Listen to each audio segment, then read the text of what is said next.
नमस्कार, आप देख रहे हैं एमबी न्यूज़ और मैं हूं सुधाकर सिंह। बिहार में विधानसभा चुनाव होने वाले हैं, इसकी घोषणा इलेक्शन कमीशन ने कर दी है। हालांकि अभी तारीखों का ऐलान नहीं हुआ है। विधानसभा चुनाव को लेकर सभी पार्टियों ने तैयारी शुरू कर दी है। एनडीए में सीट शेयरिंग को लेकर भी बातचीत चल रही है, इसकी भी अभी घोषणा नहीं हुई है। इसके साथ ही जदयू ने भी अपने स्तर पर जो तैयारियां हैं वो शुरू कर दी है। आज हमारे साथ स्टूडियो में मौजूद हैं जदयू के मोकामा विधानसभा क्षेत्र से जदयू के भावी प्रत्याशी रितेश कुमार कन्हैया जी।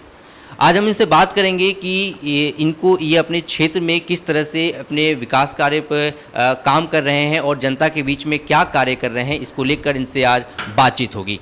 तो सर, आप जदयू से कितने दिन से काम जुड़े हुए हैं और कितने दिन से उसके काम? एमबी न्यूज के समस्त दर्शकों को मेरा नमस्कार है।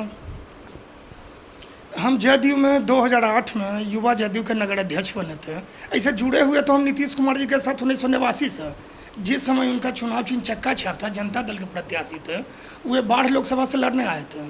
उस समय वो 8वीं क्लास में पढ़ते थे। वे हमारे घर आए थे चुनाव प्रचार के दरमियान में।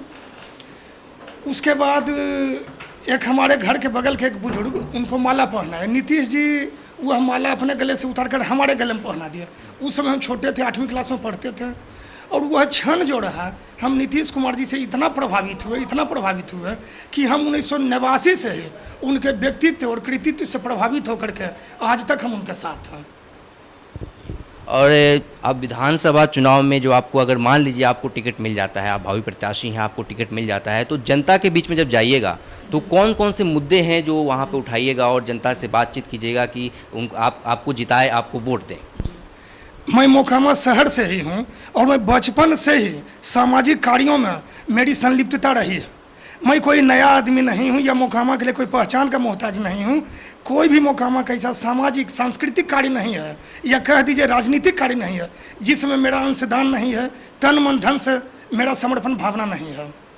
ऐसा कोई काम जो आप बता सके हैं, जैसे सामाजिक कार्य जो आपने किया हो, लोगों से जुड़ी हुई समस्या उठाई हो, ऐसा कुछ आपने कोई कार्य किया है जो अगर आप लोगों तक जाते हैं अपने टिकट मिलने के बाद, लोगों से प्रचार के लिए जब जाएंगे तो लोगों से उनको किस आधार पे बोलेंगे कि मुझे वोट दिया जाए या मैंने ऐसा कुछ कार्य किया है? तो ऐसा कुछ कार्य आपने अगर किया हो?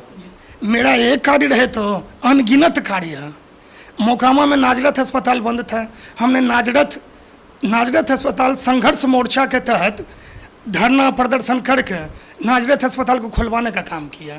मोकामा में कॉलेज में सीट कम था, माननीय पीके शाही शिक्षा मंत्री जी से मिलकर के सीट बढ़वाया।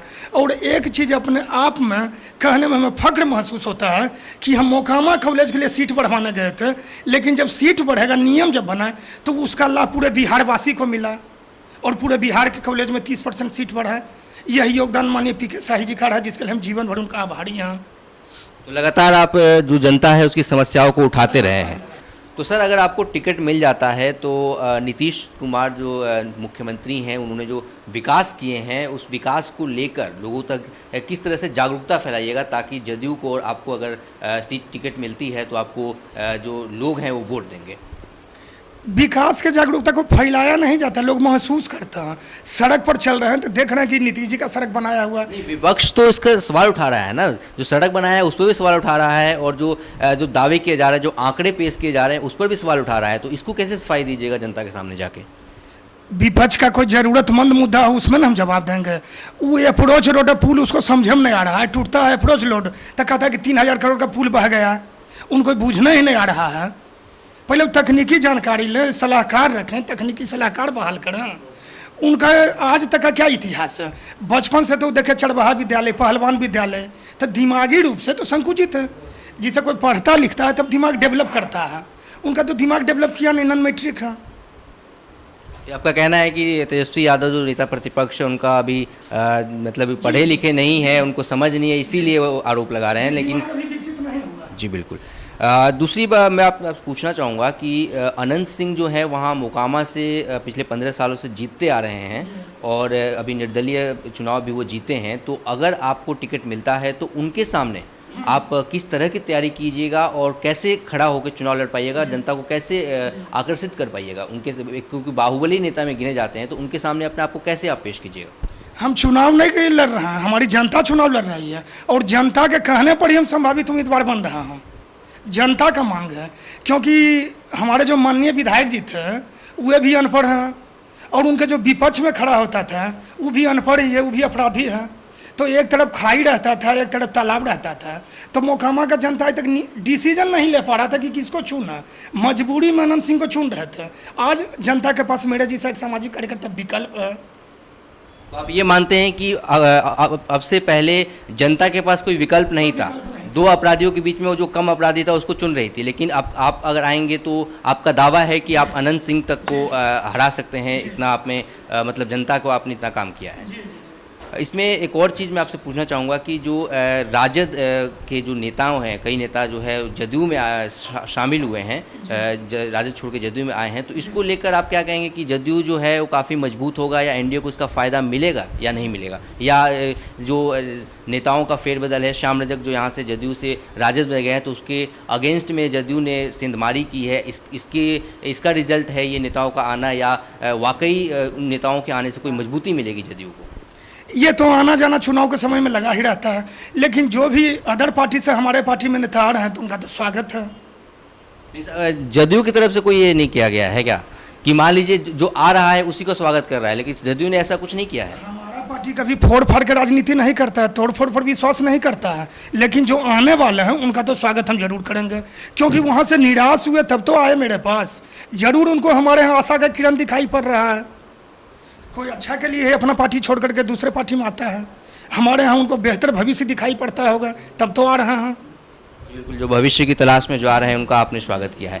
दूसरा, ये एलजेपी के जो नेता हैं चिराग पासवान, वो लगातार सीएम नीतीश कुमार और जदयू पर हमला बोलते आ रहे हैं। एनडीए की सरकार है, इसके बावजूद भी वो नीतीश कुमार को घेरते आ रहे हैं, तो इसका असर क्या जदयू पर भी पड़ेगा या एनडीए पे पड़ सकता है? जदयू पर कोई असर नहीं पड़ेगा। हमारे नेता ललन बाबू तो क्लियर कर दिए कि चिराग पासवान कालिदास है, जिस गाछ पर वो वृक्ष पर बैठा हुआ उसी को काट रहा है। तो चिराग जी का भाई दिमागी उपज है, वो क्या सोच रहे हैं, हमारे पार्टी पर कोई फर्क नहीं पड़ रहा है। चिराग पासवान की बयानबाजी ऐसे ही किए जा रहे हैं और उसका कोई मतलब नहीं है, जदयू पर कोई असर नहीं पड़ेगा। कोई मतलब नहीं, लोजपा का मामला है, लोजपा खुद जाने, हमारे जदयू का तो कोई है नहीं वो। और अगर आपको टिकट मिलता है और आप चुनाव में प्रचार करते हैं, तो आपको क्या लगता है कि आने वाले समय में रिजल्ट आएगा, इलेक्शन होगा, चुनाव होगा, रिजल्ट आएगा, तो क्या नीतीश कुमार फिर से जीतेंगे और कितने बहुमत से जीतने की उम्मीद है आपको लगती है? 100% जीत का उम्मीद है। 2020 में कहीं 220 सीट नहीं आ जाए, हम लोग को तो यही उम्मीद है। लेकिन इसमें एक और बात आ रही है कि थर्ड मोर्चा बनाने की कोशिश हो रही है, तो क्या उसको लगता है आपको कि थर्ड मोर्चा अगर कोई बनाता है तो उसको कामयाबी मिलेगी? आप गौर करते होंगे, अब तो पत्रकार हैं, हमेशा चुनाव के समय में थर्ड मोर्चा फोर्थ मोर्चा बनता है और चुनाव के बाद सब खत्म हो जाता है, क्योंकि सब हवाई मोर्चा रहता है। जमीन पर तो किसी का कोई बेस रहता नहीं है। बस दो ही किनारा है बिहार में, राजनीतिक किनारा, एक यूपीए घटक और एक एनडीए घटक, तीसरा कहीं कोई है ही नहीं। वो सब चुनावी सीजनली मेढक है। तो ये थे हमारे साथ मोकामा विधानसभा क्षेत्र से जदयू के भावी प्रत्याशी रितेश कुमार कन्हैया जी। एमबी न्यूज़ के साथ ऐसे ही आप जुड़े रहिए। नमस्कार।